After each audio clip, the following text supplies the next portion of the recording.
नमस्कार दोस्तों, मैं हूं ध्रुव कुमार और आज का यह कार्यक्रम भारत के साइबर कानून तथा नागरिकों के अधिकारों पर आधारित है। जिस दौर में हम जी रहे हैं, वह पूरी तरह डिजिटल हो चुका है। हमारा बैंक, हमारी पहचान, हमारी शिक्षा, हमारी नौकरी, यहाँ तक कि हमारी सामाजिक बातचीत भी अब इंटरनेट के माध्यम से होती है। ऐसे में यह जानना अत्यंत आवश्यक हो जाता है कि हमारे देश में साइबर अपराधों से निपटने के लिए कौन-कौन से कानून बनाए गए हैं और एक नागरिक के रूप में हमारे क्या अधिकार हैं। साइबर कानूनों की आवश्यकता तब उत्पन्न हुई जब तकनीक ने मनुष्य के जीवन में गहराई से प्रवेश कर लिया। इंटरनेट के माध्यम से सूचनाओं का आदान प्रदान जितना सरल हुआ, उतना ही अपराध करने के रास्ते भी खुल गए। पहले चोरी का अर्थ किसी वस्तु को भौतिक रूप से चुराना था, पर अब चोरी का अर्थ किसी व्यक्ति की पहचान, पासवर्ड, तस्वीर या बैंक जानकारी चुराना भी हो गया है। इस नई परिस्थिति ने भारत सरकार को डिजिटल अपराधों से निपटने के लिए ठोस कानून बनाने पर मजबूर किया। भारत में साइबर अपराधों से संबंधित प्रमुख कानून है सूचना प्रौद्योगिकी अधिनियम सन 2000। यह अधिनियम 17 अक्टूबर 2000 को लागू हुआ था। इसका उद्देश्य था इलेक्ट्रॉनिक वाणिज्य को बढ़ावा देना, इलेक्ट्रॉनिक दस्तावेजों को कानूनी मान्यता देना और साथ ही डिजिटल अपराधों को रोकने के लिए सख्त प्रावधान करना। यह अधिनियम समय समय पर संशोधित होता रहा है ताकि नई तकनीकों और अपराधों के अनुसार इसे अद्यतन रखा जा सके।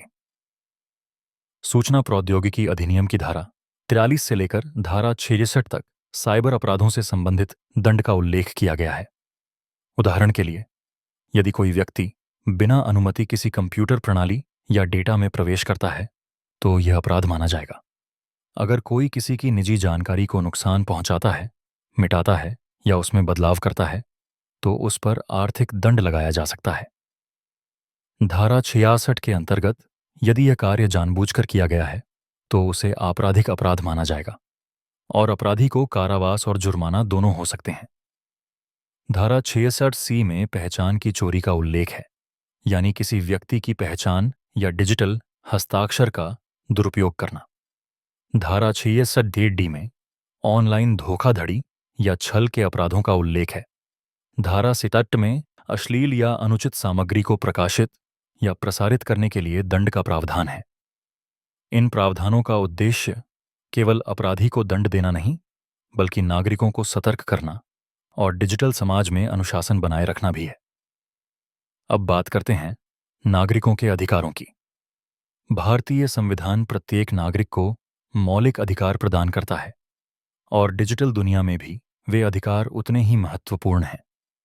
जैसे वास्तविक जीवन में किसी की गोपनीयता का उल्लंघन अपराध है, वैसे ही इंटरनेट पर भी किसी की निजता भंग करना कानूनन गलत है। भारत के सर्वोच्च न्यायालय ने वर्ष 2017 में यह स्पष्ट किया कि गोपनीयता का अधिकार प्रत्येक नागरिक का मौलिक अधिकार है, जो अनुच्छेद 21 के तहत जीवन और व्यक्तिगत स्वतंत्रता के अधिकार का हिस्सा है।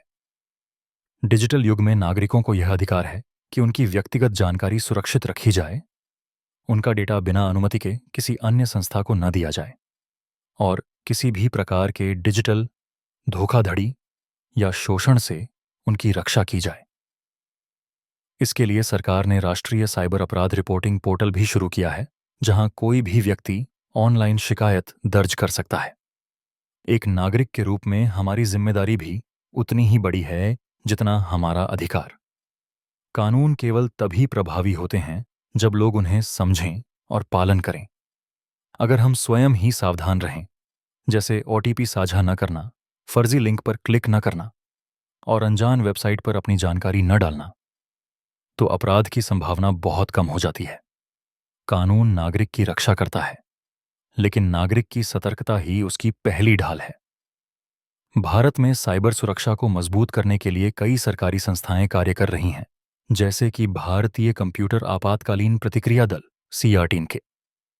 यह संस्था देश में किसी भी डिजिटल खतरे या हमले की स्थिति में तुरंत कार्रवाई करती है और लोगों को दिशा निर्देश प्रदान करती है। इसके अतिरिक्त पुलिस के हर राज्य में साइबर अपराध शाखाएं बनाई गई हैं, जो तकनीकी सहायता से अपराधियों को पकड़ने का काम करती हैं। हमारे देश में डिजिटल न्याय व्यवस्था को भी आधुनिक बनाया जा रहा है। कई न्यायालय अब ई फाइलिंग और वीडियो सुनवाई जैसे माध्यमों का प्रयोग कर रहे हैं। इससे न्याय प्रक्रिया तेज और पारदर्शी हो रही है। परंतु साथ ही यह भी आवश्यक है कि लोग अपने अधिकारों और कानूनों के प्रति जागरूक रहें। जागरूकता ही न्याय का सबसे बड़ा आधार है। अब बात करते हैं साइबर अपराधों के प्रकारों की। पहला है पहचान की चोरी, जिसमें किसी व्यक्ति के नाम, तस्वीर या दस्तावेजों का दुरुपयोग किया जाता है। दूसरा है वित्तीय धोखाधड़ी, जहां बैंक खातों और क्रेडिट कार्ड की जानकारी चुराकर पैसे निकाले जाते हैं। तीसरा है साइबर धमकी या ऑनलाइन उत्पीड़न, जो खास तौर पर सोशल मीडिया पर होता है। चौथा है फर्जी वेबसाइट एंड फिशिंग, जिसमें अपराधी नकली वेबसाइट बनाकर लोगों को भ्रमित करते हैं।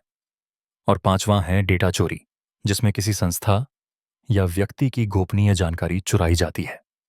इन सभी अपराधों से निपटने के लिए भारतीय कानून में पर्याप्त प्रावधान हैं, लेकिन इन्हें लागू करने के लिए नागरिकों की सक्रिय भागीदारी आवश्यक है।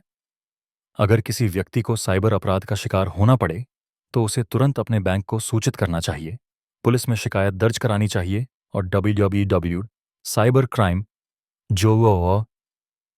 इन पर रिपोर्ट करनी चाहिए।